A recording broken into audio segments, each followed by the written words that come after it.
maintenant au rocher des Gaillans, autour des Réjouissances. Les guides exécutent quelques démonstrations d'escalade et de descente.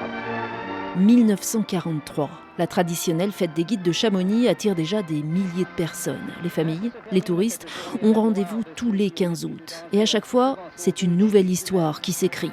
Le métier fait toujours rêver, la confrérie, elle, intrigue et les personnalités subjuguent. Claude Jacou en est toujours étonné. Il est devenu le doyen de la compagnie, encore en activité, et ce métier est venu presque par hasard, dit-il. Des cousins de Servos m'avaient emmené au Mont Blanc, une fois à 13 ans, une fois à 14 ans. J'ai commencé par faire des petites courses. On a échappé par miracle à notre inexpérience. Puis là, tout d'un coup, ça m'a plu. Alors il passe son aspirant guide en 1958. La suite, c'est une succession de courses, de rencontres, de partages qu'il nous raconte au travers de ses images souvenirs. À chaque fois, ce n'est pas l'exploit qu'il évoque, mais la solidarité entre montagnards, la longue cordée qui fait son chemin depuis 200 ans. Ce qui est très intéressant dans la compagnie des guides, c'est cette capacité de s'adapter.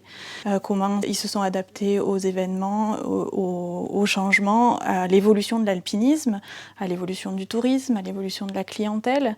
Et aujourd'hui, comment ils s'adaptent au réchauffement climatique. Et aujourd'hui, à la pandémie.